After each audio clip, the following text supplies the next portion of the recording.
Welcome back to the GSMC Baseball Podcast, brought to you by the GSMC Sports Network. I'm your host, Sam Menzie, and we have a great show for you today.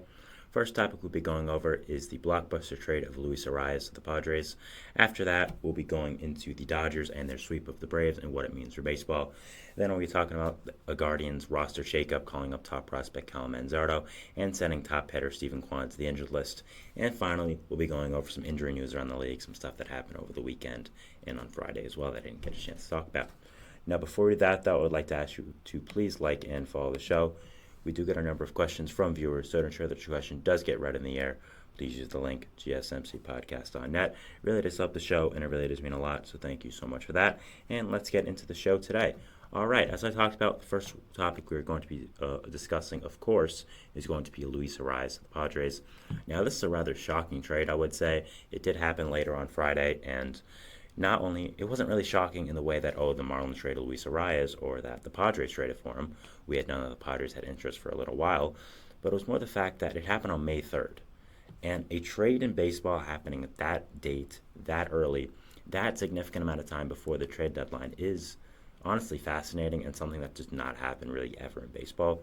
So that's what I was really just shocked about. I mean, Arraez isn't some bench warmer player. He's a very good player, a guy that did win the batting title last year. I'm not the biggest into batting average and that kind of thing, but at the same time, that's still a major accomplishment. It still shows he's a great player in this league, and I think he is.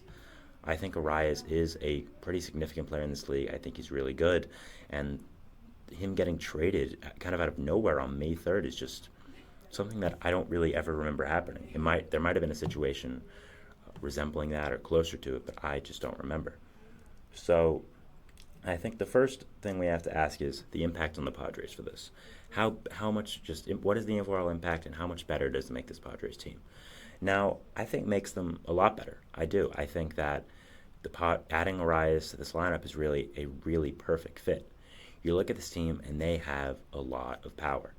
You look at guys like Fernando Tatis Jr., Jay Cronenworth, Xander Bogaerts, Fernando Tatis, Jackson Merrill even, you could say. With Arraez, you now get a premier contact bat in this league, a guy who gets on base a lot, who can just hit the ball well. And I think him being your leadoff man is honestly a perfect fit. I think one thing the Padres have not had for a little while now is a true leadoff man. You had Jurickson Profar leading off this year, and while he's been pretty good actually, so I'll be fair to him, he's not really a guy you want setting the table, quote unquote. Jurickson Profar is not the guy that you want to say, okay, you know what? You're how we're going to set this game up. You're going to be the guy that we first see at the plate. I don't really think that they wanted that. So now you get Arraez, and you get one of the premier lefty contact bats in this league, one of the premier on-base men in this league, and you get him in there, and just adds a spark to your lineup already. I mean, you saw in his first game with the Padres, he went 4 for 4. Just, I think it just shows how good of a player Arraez is, and it's a really significant trade for the Padres. I mean, we're used to significant Padres. We're used to significant trades about the Padres at this point. I mean, we've seen so many over the years, just the ones I can think off the top of my head. I mean, Dylan Cease, Mike Clevenger, Juan Soto, of course, Josh Hader. Like, there's so many others that I'm probably forgetting just in the A.J. Preller era going back further. I mean, that whole offseason where they traded for Craig Kimbrell, Justin Upton, all those players in that offseason. So it's nothing new to see the Padres make such a significant trade like this. But, again, seeing this go down on May 3rd, there was no real warning or nothing. Like, the Marlins think it's over and they're going to shop Arraez immediately. No, it was just Arraez got traded out of nowhere and Passan tweeted it. There was no, Craig Mish, who's a great guy with the Marlins, he didn't say anything.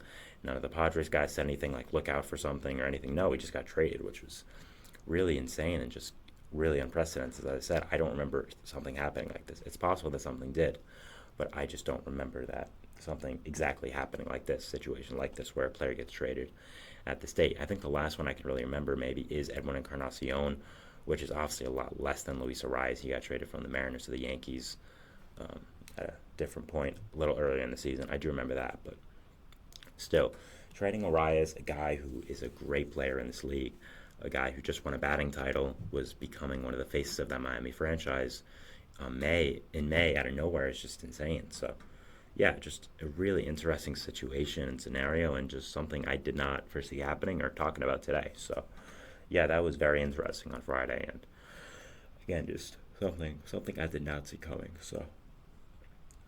So again, I think it makes them a lot better. I think with the Padres lineup now, there really are no weak spots. You look at the catcher, you have Luis Campusano, really good player. Jake Cronenworth, really good player. Ha-Seong Kim, really good player. Xander Bogaerts, a really good player. Not so far this year, but still going to be a really good player. Manny Machado, really great player. Jackson Merrill, going to be a really great player. Jurickson Profar has been really good this year. Fernando Tatis Jr., come on. And Luis Arraez, we know. So, I mean, this Padres lineup is really deadly. There's a lot of people that can hurt you in this team. So I think the Arraez trade really does help them a lot. I think it makes the team significantly better. And I do think that it helps their chances a lot this year. I think one of the things we were wondering going into the season was, okay, you guys just trade Juan Soto, and because of that, are you going to compete, or are you going to kind of have let's retool your quote unquote? You're not going to have a full rebuild because you have Tatis still, you have Manny Machado, Cronenworth, Kim, Joe Musgrove, Yu Darvish. So you're not going to go into a full rebuild, but it's possible to go into a retool where, okay, you're not trying to go full in this season, try to reset your cap, see what young players can do and all that. But then they traded for Dylan Cease. We're like, okay, that's probably not true. And then they traded for Arraez out of nowhere, and we're like, okay, it's the Padres. They don't retool. They don't retool. I mean, I don't know what Preller does. I mean, he runs his team like an MLB The Show team. It's really incredible. So, but I think this trade makes them a lot better. I do think it puts them above some teams right now. I think that still they're the third best team in the NL West. I don't think I have them above the Diamondbacks. Diamondbacks have been struggling, but I still like them a lot. But I think maybe a team like the Mets, it does put them over, who just got swept by the Rays and have lost. Let's see, they've won 2 before, so 2 out of 4, they lost 3. So yeah, they are 2-5 in their last 7. So I think that it puts them above the Mets team that I did have them above. If you want to check where I had the Padres, just look at my power rankings I did on Friday, the NL part. So I think that it makes them a lot better. It was a shocking trade, but overall, I do like the trade for the Padres. I think the return they gave up, I think they gave up some good players, but I think for a player like Arraez, who I really like, I'm noticing now a lot of people think he's a little overrated. But personally, I like him a lot. I think he's a really good player. So I wouldn't necessarily agree with that. I see why people think he's overrated, but I do think he's a really great player. I think his contact skills are some of the best in the league. Sorry about that. I think his contact skills are some of the best in the league. I think just bat to ball, pure hitter-wise, I don't know if there's anyone better. So, yeah, I love the trade for the Padres. I think they're getting a really great player, and I think the return was fine. I don't think the Padres gave up anyone, insane. I think the main piece here is Dylan Head, who I'm going to talk about when I go to the Marlins portion of this segment. So I think for getting Arraez, I think the trade was pretty fair. I don't think anyone was so insane that you gave them up and it's like, oh my God, why did the Padres do that? I think if they gave up someone like Ethan Salas, we'd probably be thinking that, but obviously they didn't. So overall, I think it was a good trade by the Padres. Great job getting Arraez in there. Already off to a great start with them. Went 4 for 4. So yeah. Now going to the Marlins portion of it, I'm surprised and I'm not surprised. Now I think we all know what I'm talking about here. I'm surprised because again, I didn't think they'd be trading anyone on May 3rd, a significant trade where they're getting a prospect package that is going to significantly help their future. I didn't think that would happen. I didn't think they would blow it up this early. I did think they would blow it up. I think most of the players on this team are going to be gone by the trade deadline, but at the same time, I didn't think it would happen this early, and I didn't think they would make this determination this early. I mean, you look at the Marlins last year. I mean, they made the playoffs, and now a short year after that, you're blowing the team up and trading one of your better players. I mean, it's kind of insane. I mean, what a fall for the Marlins. It finally looked like things were going in the right direction for that franchise. Finally looked like, okay, you know what? There's some kind of future here for the Marlins, and then everything just falls apart. So I think the question you now ask with the Marlins is, who's next? And I think more the question is, who's not next? I think You're going to look at guys like Jesus Luzardo. I think if he gets off the injured list and starts pitching good, he's gone. Tanner Scott's going to be gone. He's a really good closer, and I think he'd get a good amount of package back for someone, especially being a lefty. Jake Berger, who you just acquired last year, I think he's gone. I think Jazz Chisholm. I think maybe even a guy like Brian De La Cruz is gone. I think Chisholm's going to be the big guy. He hasn't really performed as well the past few years, but he's a name, and he's really good. I still do think he's really good, even though he's been underperforming a little bit. I think he brings a valuable asset to any team. So I think when you look at this Marlins team right now, you have to think, who's gone and when are they gone? Because if the Marlins are doing this trade at this early of time, we don't know when anyone else could get traded. Again, the thing that surprises me with the Arraez trade is, again, not how he got not how he got traded, not who he got traded, not the prospect package. It's just when he got traded. And if I was the Marlins, I would have shopped him more. I would have made it clear to teams that, we're listening to offers on this guy. We have all the leverage. We don't have to trade him now. So give us your best offer. We'll go from there, and kind of getting a bidding war. I do think they could have gotten a little bit of better package than what they got. So I think that was a little bit of a miss there. But at the same time, Marlins GM Peter Bendix, who I really like actually, but obviously has fallen on unfortunate circumstances now with his team. He said, we felt this package from the Padres too good to pass up, and that's why we did it now. So obviously the Padres feel a different kind of way about the prospects they're getting than me. I would say they definitely know more about the prospects than me, so I'm not going to really discredit their knowledge there. Just from an outsider's perspective, it does look a little thin. I still like the players they got. I want to make that clear. I still like the players they got, but I think they could have gotten a little more, and that's just mainly what I'm mainly talking about here. So, yeah, again, just going back to the guys I think could be traded. You have to ask who's next at this point. You have to ask, who isn't going to get traded for the Marlins. And it's going to be interesting to watch. It's going to be something to just see over the coming months and weeks, that who do the Marlins trade now? Who do they get rid of? Who's on the block? And we'll have to see. So, yeah, I'll definitely be watching, and I'll be seeing what happens. So, yeah, I think you look at them again. I think all the guys I really did name for the Marlins are going to be gone soon, and I think that's something to watch. So now we have to ask, well, who do the Marlins get back for this really good player in Luis Arraez?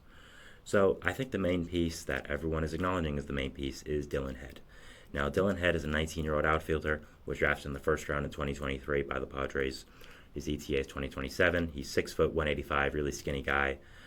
Nice lefty swing. Hits the ball really well, more of a contact guy than power guy, but is still young, can fill out in his body and develop some power. He has an 80 running on the 2080 scale, so basically his running is perfect. So he's got a lot of speed. More, like I said, a speed contact field guy. I think he's going to be a really good player in this league. He's only 19. He hasn't hit the greatest at single A, but again, only 19, so a lot of ways to develop. So I think Head is the main guy the Marlins got back here, and I think he is going to be a really good player in the future, and I do like what they got back for him. After that, you have, you're going to have next Jacob Marcy from the Padres, who is a Double-A outfielder who could come up by the end of this year as well, so I think that was a nice get for them. Hasn't hit great in Double-A with the Padres, but maybe a change of scenery would do well for him. I think he's a good hitting outfielder, a guy who's going to be a plus hitter at the next level, so I think that's good. Nathan Martello is another guy that the Padres got, another guy who could be up at the end of this year or towards the start of next year. Big lefty bat, 6 foot 224, has a good amount of power, can field okay, is mainly a first corner outfielder guy. I like him a lot, has a lot of good hitting tools in the minor league so far. So, again, I like what the Marlins got back. I think the package is good. I just think they could have gotten a little more, and I think that's overall the little problem I have. But, again, if the Marlins like it, they know more about the prospects than me. They know what their internal projections are for these guys. So, good for them. And, yeah, I'll be watching these guys in their development, and I'll be watching Arraez in the future with the Padres. But good trade. I think it makes them a little better than some other teams in the National League. And Padres, man, do they keep making trades. So that was the end of our first segment here, talking about Luis Arraez to the Padres and just the trade we're going to our second segment, which is going to be talking about the Dodgers and their sweep of the Braves and just my overall thoughts on it. So yeah, we'll be going into that, and we'll see you after the break. So thanks, and bye. I feel like I'm losing my mind. Is everybody in the world blind? Please, Lord, give me a sign.